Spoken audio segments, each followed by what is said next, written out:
कृष कपूर, आज के बाद ये नाम नहीं भूला। जा यहाँ से! जा यहाँ से निकल! यार तू तो बदला नहीं।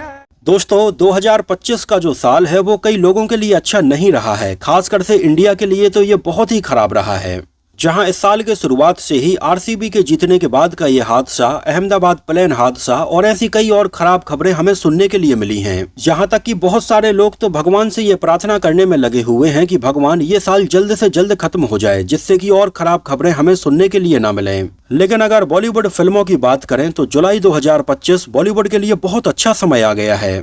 जब 18 जुलाई 2025 को सैयारा सिनेमा घरों में रिलीज होती है, और किसको पता था कि ये नई फिल्म एक नया इतिहास लिखने जा रही है, जिसमें ना तो कोई नामी ग्रामी एक्टर और एक्ट्रेस है कि इनको लेकर या फिल्म को लेकर लोगों के बीच में पहले से ही एक बज़ क्रिएट हो जाए, तो ऐसा भी नहीं था।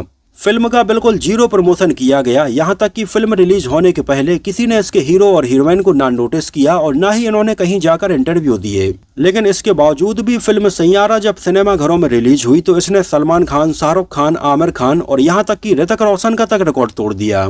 और फिल्म सैयारा आज बॉलीवुड की उन फिल्मों की कैटेगरी में नंबर 1 पर आ गई जब किसी डेब्यू एक्टर और एक्ट्रेस की फिल्म ने पहले दिन इतनी ज्यादा कमाई की है। आपको याद होगा साल 2000 में जब ऋतिक रोशन की डेब्यू फिल्म कहो ना प्यार है रिलीज हुई थी, तब उस समय लोगों के बीच में फिल्म का और ऋतिक रोशन का एक अलग ही क्रेज था।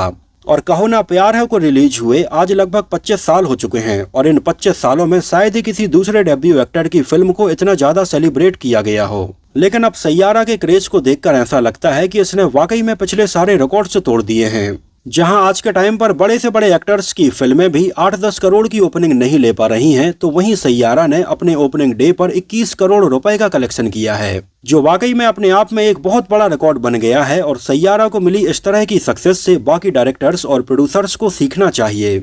इसमें नजर आने वाले आहान पांडे और अनीत पड्डा बिल्कुल नए हैं, इनको फिल्म के पहले कोई भी नहीं जानता था। लेकिन फिर भी ऐसी कौन सी चीज रही जिसने फिल्म सैयारा का बज लोगों के बीच में इतना ज्यादा बना दिया।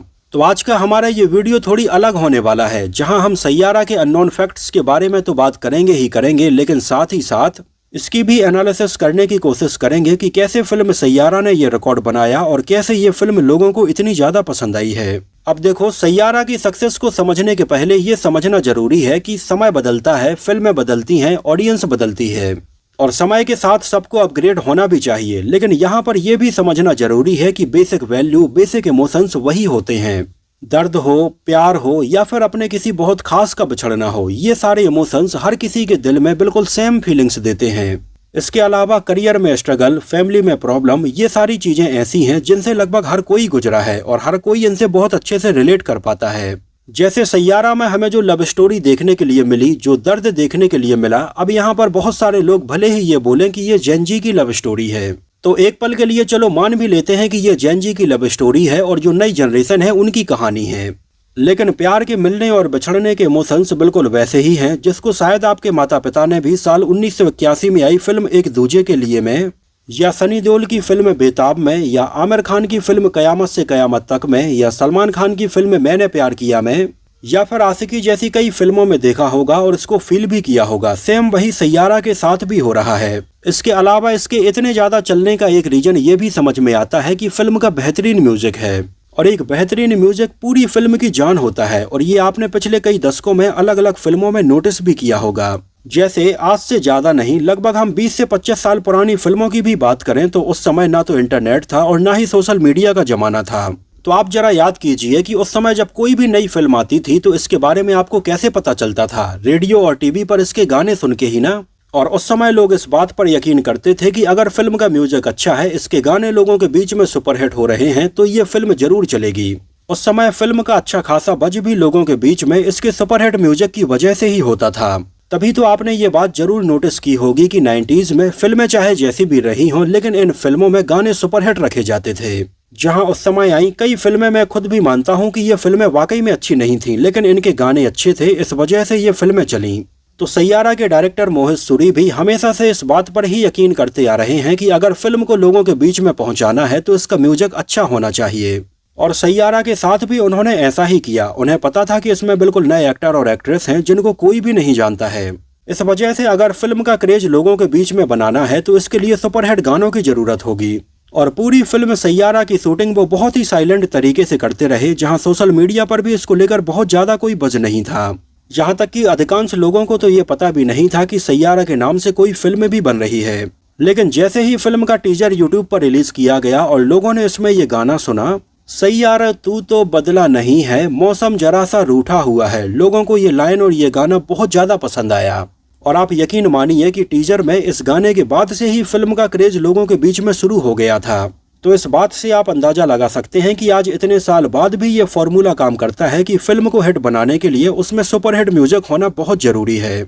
और इसके अलावा जो बेसिक इमोशंस हैं, दर्द, प्यार, अपनों का बिछड़ना, स्ट्रगल, ये सारी चीजें भी मोहित सूरी ने इसमें बहुत अच्छे से डाली हैं, जिससे हर कोई रिलेट कर पाता है। और मुझे लगता है कि सैयारा के इतने चलने का रीजन भी यही है। अब आप जरा यहाँ पर देखिए कि एनिमल के चलने का क्या रीजन था। इसमें बाप और बेटे के बीच में जो कोर इमोशन दिखाया गया है और सुपरहिट गाने इसमें रखे गए थे, इसकी वजह से फिल्म एनिमल लोगों को इतनी ज्यादा पसंद आई है और आज भी लोगों को ये फिल्म पसंद आती है। तो बस इतनी सी बात है जो आज के फिल्म मेकर्स को समझनी चाहिए कि जो बेसिक चीजें हैं वो तो सेम वही हैं। लेकिन पता नहीं आज के मेकर्स को क्या हो गया है, उन्हें लगता है कि या तो किसी बड़े स्टार के साथ में अगर वो फिल्में बनाएंगे, पर्दे पर ज्यादा से ज्यादा छोटे कपड़ों में हीरोइन को दिखाएंगे, या फॉरेन की बहुत ही खूबसूरत लोकेशन पर जाकर करोड़ों रुपए खर्च करके फिल्म को शूटिंग करेंगे, या इसमें बहुत ही अलग तरह के VFX दिखाएंगे, तो फिल्म लोगों को पसंद आएगी। लेकिन बीते कुछ सालों में आपने न जाने कितने एग्जाम्पल ऐसे देखे होंगे जहां पर करोड़ों की फिल्म केवल इसलिए फ्लॉप हो गई क्योंकि वो ऑडियंस से कनेक्ट नहीं कर पाई। और जहां फिल्म के किरदार और इमोशन लोगों से कनेक्ट नहीं कर पाते हैं, वो फिल्में फ्लॉप हो जाती है। चाहे इसमें कितना भी VFX रख लो, कितने भी खतरनाक एक्शन सीन रख लो, या फिर अलग अलग जगह पर जाकर इसका कितना भी प्रमोशन कर लो, वो फिल्म नहीं चलेगी। लेकिन वहीं दूसरी तरफ 12th फेल या लापता लेडीज जैसी कई कम बजट की फिल्में जिनमें इमोशंस कूट कूट के भरे हैं, ये फिल्में लोगों को पसंद आई हैं। तो फिल्म सैयारा को मिली इतनी बड़ी सफलता से वाकई में मेकर्स को सीखने की जरूरत है। और आज के टाइम पर जरूरत है जो म्यूजिक बिल्कुल पूरी तरह से बॉलीवुड में खत्म होता जा रहा है, उसको एक बार फिर से रिवाइव करने की। और ऐसा भी नहीं है कि टैलेंट बिल्कुल खत्म हो गया है, गाने बिल्कुल खत्म हो गए हैं और अब कोई गाने बचे ही नहीं हैं। वही टैलेंट है, और अगर फिल्म मेकर्स अच्छे गानों की डिमांड करेंगे तो म्यूजिक कंपोजर एक से बढ़कर एक गाने उन्हें बनाकर देंगे भी। लेकिन बात बस वही है कि मेकर्स आज के टाइम पर अपनी फिल्मों में बहुत ज्यादा VFX और इसको ग्रैंड बनाने में लगे रहते हैं, म्यूजिक के ऊपर किसी का ध्यान है ही नहीं है। तो इसको समझने की जरूरत है। इसके अलावा सैयारा के इतने चलने का एक रीजन मुझे ये भी समझ में आता है कि फिल्म रिलीज होने के पहले ना तो इसके एक्टर और एक्ट्रेस हमें कहीं पर भी सोशल मीडिया पर रील बनाते हुए नजर आए और ना ही कहीं पर इंटरव्यू देते हुए नजर आए। नहीं तो आपने कई फिल्मों के रिलीज के टाइम पर देखा होगा कि हर जगह पर जाकर एक्टर और एक्ट्रेस फिल्म का प्रमोशन शुरू कर देते हैं, इसके बारे में इंटरव्यू देने लगते हैं, रील बनाने लगते हैं, या कई सोशल मीडिया इन्फ्लुएंसर के साथ में उनकी हर दूसरी रील में नजर आने लगते हैं। लेकिन सैयारा के डायरेक्टर मोहित सूरी ने ऐसा बिल्कुल भी नहीं किया। उन्होंने आहान पांडे और अनीत पड्डा को बिल्कुल छुपा कर रखा। और इस बारे में मोहित सूरी का ये सोचना था कि वो चाहते हैं कि आहान पांडे और अनीत पड्डा को लोग पहले बड़े पर्दे पर ही देखें, क्योंकि अगर ये फिल्म को प्रमोट करने के लिए अलग अलग जगह पर जाकर इंटरव्यू देंगे, अलग अलग रील बनाएंगे, अलग अलग शहर में जाकर फिल्म के लिए टूर करेंगे, तो फिर लोग पहले से ही उन्हें इतना ज्यादा देख लेंगे कि फिल्म देखने में उन्हें उतना मजा आएगा ही नहीं। और ये पूरा मास्टर प्लान मोहित सूरी का ही था और मुझे लगता है कि ऐसा ही होना चाहिए, क्योंकि सोशल मीडिया के जरिए आजकल एक्टर और एक्ट्रेस का इतना ज्यादा ओवर एक्सपोजर हो गया है कि लोग अब इनको लेकर और इनकी फिल्म को लेकर अब ज्यादा एक्साइटेड रहते ही नहीं हैं। जहां हर दूसरी रील में हमें अक्षय कुमार, सलमान खान या कोई एक्ट्रेस जिम के बाहर नजर आती है या किसी इवेंट में नजर आते हैं, और फिल्म रिलीज होने के पहले लोग इनको हर जगह पर इतना ज्यादा देख लेते हैं कि फिर फिल्म देखते टाइम पर वो मजा आता ही नहीं है। तो कहने का मतलब ये है कि इतना ज्यादा ओवर एक्सपोजर नहीं होना चाहिए। ये स्टार्स हैं, इनको अपनी फेस वैल्यू और ब्रांड वैल्यू बचाकर रखनी चाहिए। जैसे चाहे रणबीर कपूर हो या फिर सैफ अली खान हो, ये दोनों ही सोशल मीडिया पर नहीं है। यहाँ तक कि काफी साल पहले आमिर खान भी हमें कहीं पर नजर नहीं आते थे, लेकिन पिछली फिल्म सितारे ज़मीं पर के प्रमोशन के टाइम पर वो हमें कई जगह नजर आए। तो जहां आमिर खान को लेकर भी पहले लोग इंतजार करते थे कि यार आमिर खान की फिल्म आ रही है, इसको तो सिनेमा हॉल में देखने के लिए जाना ही जाना है, क्योंकि आमिर खान की फिल्म 1 या 2 साल में आती है और इसके बाद वो 1 या 2 साल के लिए बिल्कुल पूरी तरह से गायब हो जाते हैं, कहीं पर भी नजर नहीं आते हैं। तो कुछ इस तरह की चीजें इन स्टार्स को करनी भी चाहिए, तभी तो लोग इनकी फिल्म को लेकर एक्साइटेड होंगे। फिल्म सैयारा लगभग 25 से 30 करोड़ रुपए में बनकर तैयार हुई है और इसने लगभग 2 दिनों में ही 46 करोड़ रुपए का कलेक्शन कर लिया है।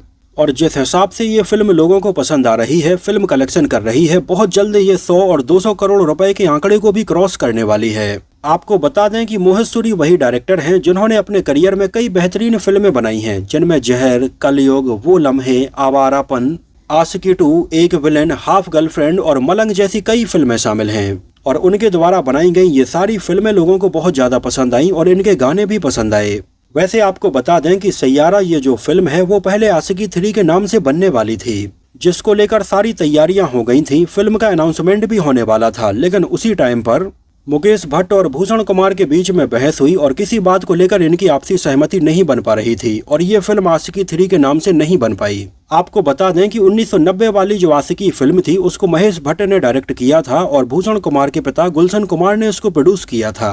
आगे चलकर 2013 में जब आदित्य रॉय कपूर और श्रद्धा कपूर की आशिकी 2 आई तो इसको मोहित सूरी ने डायरेक्ट किया और टी सीरीज और भट्ट कैंप ने मिलकर इसको प्रोड्यूस किया। जो फिल्म सुपर डुपर हिट रही थी और आगे चलकर भट्ट कैंप और भूषण कुमार मिलकर आशिकी 3 बनाने का भी प्लान कर रहे थे, लेकिन बात नहीं बन पाई और इन दोनों के मतभेद के चलते ये फिल्म डिले हो रही थी। इस वजह से मोहित सूरी ने इसको प्रोड्यूसर अक्षय बेदानी को सुनाया और ये कहानी उन्हें काफी पसंद आई और ये आइडिया उन्होंने जाने माने प्रोड्यूसर आदित्य चोपड़ा को सुनाया, जो YRF फिल्म्स के बैनर तले किसी लव स्टोरी को बनाने का प्लान काफी लंबे समय से कर रहे थे और वो इसको प्रोड्यूस करने के लिए तैयार हो गए। और इस तरह से मोहित सूरी की ये फिल्म YRF के बैनर तले बनी, जहां लगभग सितंबर 2024 से फिल्म की शूटिंग शुरू हुई और मार्च 2025 तक इसकी शूटिंग कंप्लीट हो गई थी।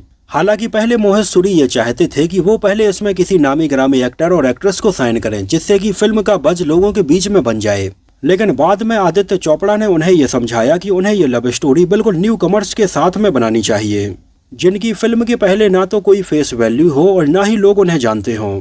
जिसके लिए मोहित सूरी ने कई एक्टर्स के नामों के ऊपर विचार किया और बाद में फाइनली आहान पांडे का ऑडिशन उन्होंने देखा, जहां मोहित सूरी ने बताया कि आहान पांडे ने जो अपना ऑडिशन भेजा था उसमें शाहरुख खान की ज्यादातर फिल्मों के सीन रखे गए थे और ये उन्हें पसंद नहीं आ रहे थे। जहां तक कि ये ऑडिशन देखने के बाद तो मोहित सूरी ने यह डिसाइड कर लिया था कि वो इसमें आहान पांडे को साइन नहीं करेंगे। लेकिन जब एक बार और आहान पांडे उनसे मिलने के लिए आए और काफी देर रात तक इन दोनों के बीच में डिस्कशन चला, तब मोहित सूरी को लगा कि ये बिल्कुल परफेक्ट चॉइस हैं। और बस इसके बाद में मोहित सूरी ने आहान पांडे को इसमें क्रिस कपूर के रोल के लिए साइन कर लिया था। यहाँ पर आपको बता दें कि आहान पांडे चंकी पांडे के बड़े भाई चिक्की पांडे के बेटे हैं और अनन्या पांडे उनकी कजिन हैं। और सैयारा के पहले आहान पांडे को पब्लिकली इतना ज्यादा नहीं देखा गया था और लोग उनके बारे में ज्यादा जानते भी नहीं थे और उनके अपोजिट अनीत पड्डा को इसमें साइन किया गया, जो भी बिल्कुल नई ही थी। हालांकि वो इसके पहले सलाम बैंकी में नजर आ चुकी थी, लेकिन इसमें ज्यादातर लोगों ने उन्हें नोटिस नहीं किया था और बहुत सारे लोग उनका नाम तक नहीं जानते थे। लेकिन अनीत पड्डा के एक्सप्रेशंस इतने नेचुरल लगते हैं जो देखते टाइम पर ऐसा बिल्कुल भी नहीं लगता है कि वो नई एक्ट्रेस हैं। और मुझे लगता है कि पिछले काफी सालों में चाहे शाहरुख खान की बेटी सुहाना हो, जानवी कपूर की बहन खुशी कपूर हो या फिर रवीना टंडन की बेटी रासा थड़ानी हो, अनीत पड्डा ने इन सबको पीछे छोड़ दिया है। फिल्म के बेहतरीन गाने भी अलग अलग म्यूजिक कंपोजर्स ने कंपोज किए हैं, जैसे इसका टाइटल ट्रैक सैयारा तनिष्क बागची ने कंपोज किया है। इरशाद कामिल ने इस गाने के लिरिक्स लिखे हैं। इसके अलावा बाकी और गाने विशाल मिश्रा, सचित परंपरा, मिथुन, ऐसे अलग अलग म्यूजिक कंपोजर्स ने कंपोज किए हैं। फिल्म को IMDb पर भी लगभग 12,000 से भी ज्यादा लोगों ने 8.5 आउट ऑफ 10 रेटिंग दी हुई है। तो ये फिल्म अपने बहुत ही अलग तरह के अप्रोच की वजह से ऑलरेडी सुपरहिट हो चुकी है। हालांकि इससे आशिकी 2 और रॉक स्टार जैसी फिल्मों की वाइब भी जरूर आती है, लेकिन मोहित सूरी इसको बहुत ही अलग तरह से प्रेजेंट करने में सफल रहे हैं। वैसे आपको बता दें कि फिल्म सैयारा में हमें जो अल्जाइमर वाला बेसिक प्लॉट देखने के लिए मिला है, एक्चुअली ये हमें साल 2004 में आई एक South Korean film a moment to remember में भी देखने के लिए मिला था और फिल्म सैयारा में हमें इस फिल्म की काफी चीजें नजर भी आती हैं। लेकिन इसके बेसिक प्लॉट के अलावा मोहित सूरी ने इसमें वाकई में बहुत सारी चीजों में बदलाव किया है। खैर, आप लोगों ने अगर फिल्म सैयारा देख ली है तो ये आपको कैसी लगी है हमें कमेंट सेक्शन में जरूर बताइए। मुझे ये फिल्म अच्छी लगी है और इसके गाने भी मुझे पसंद आए हैं। तो फिलहाल के लिए इस वीडियो में इतना ही। अगर ये वीडियो आपको पसंद आया हो, मेरी मेहनत आपको पसंद आई हो, तो उसको प्लीज लाइक करके मुझे इस बात का जवाब जरूर दीजिए। तो मिलते हैं किसी नए वीडियो में कुछ और ऐसी ही इंटरेस्टिंग और रोचक बातों के साथ।